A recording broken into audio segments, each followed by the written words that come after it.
నమస్కారం. నా పేరు ధనంజయ్.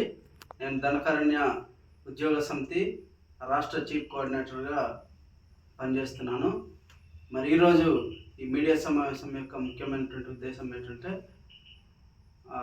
పాడేరు ఐటీడీఏ పరిధిలో అక్రమ బదిలీలు, అక్రమ డిప్యూటేషన్లు మరి చాలా జరుగుతుంది కాబట్టి దాని గురించి మీడియా ముఖంగా మాట్లాడాలని చెప్పేసి మేము మా ధనకారణ్య ఉద్యోగ సమితి నిర్ణయం తీసుకొని ఈ సమావేశం ఏర్పాటు చేయడం జరిగింది.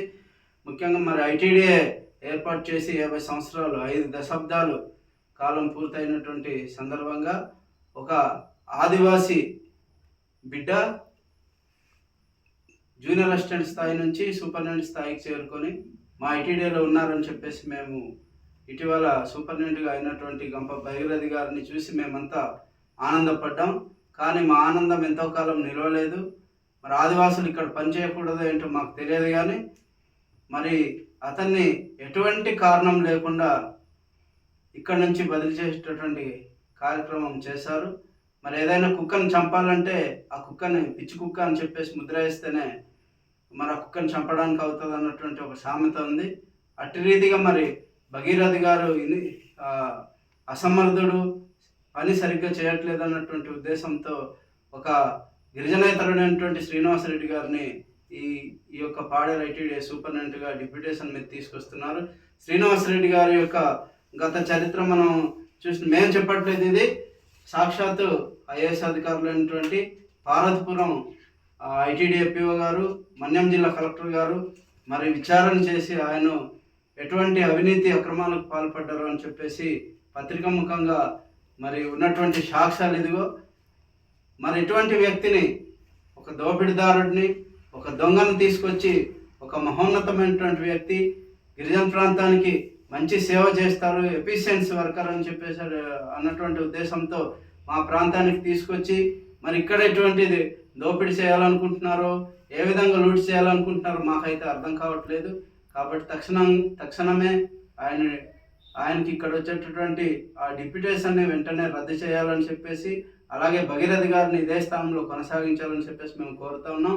ఇంకో విషయం ఏంటంటే, ఇక్కడ గిరిజనేతరులు అయితే ఎన్ని సంవత్సరాలైనా ఈ ప్రాంతంలో ఒకే స్థానంలో ఎన్ని సంవత్సరాలైనా పని చేసుకోవచ్చు అన్న దానికి ఒక మంచి ఉదాహరణ ఏంటంటే, అరకులోయ ప్రాంతీయ ఆసుపత్రిలో మనం చూసుకున్నట్లయితే ఒక గిరిజనేతరులు గిరిజనేతరులైనటువంటి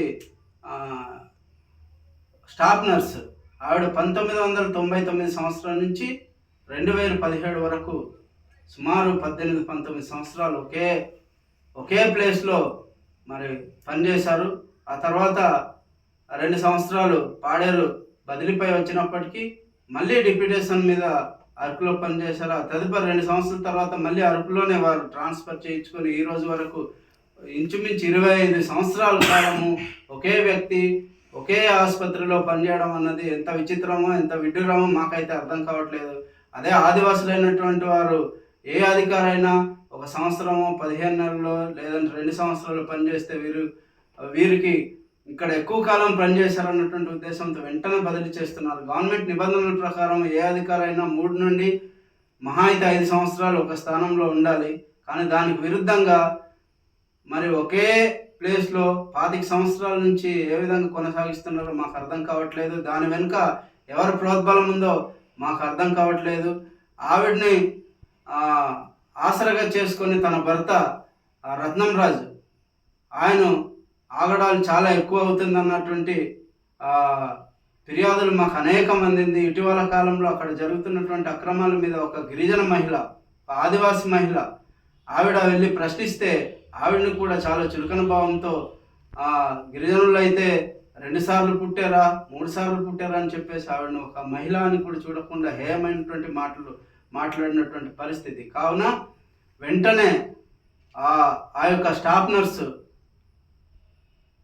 నర్సుని వెంటనే విధుల నుంచి తొలగించాలని చెప్పేసి మేము డిమాండ్ చేస్తున్నాము. అలాగే రత్నం రాజు వారి కుటుంబం కూడా ఏజెన్సీని విడిచిపెట్టి వెళ్ళాలని చెప్పేసి ధనకారణ్య ఉద్యోగ సమితి ప్రధానంగా డిమాండ్ చేస్తుంది.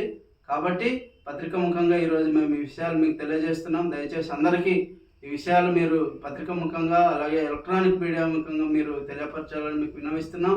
అలాగే దీని వెనకాల ఏ విధమైనటువంటి రాజకీయ ప్రోద్బలం ఉన్నా రాజకీయ నాయకులు కూడా దయచేసి మీరందరూ ఆదివాసులే, ఆదివాసుల పక్షాన ఉండండి, ఆదివాసేతరుల పక్షాన కాదు. మీకందరికీ ఆదివాసులు ఏ రోజైనా ఉపయోగపడేటువంటి మనుషులు కాబట్టి ఆదివాసులకు అండగా నిలబడాలని మీ అందరికీ ఈ యొక్క మీడియా ముఖంగా విన్నవిస్తూ సెలవు తీసుకుంటాం.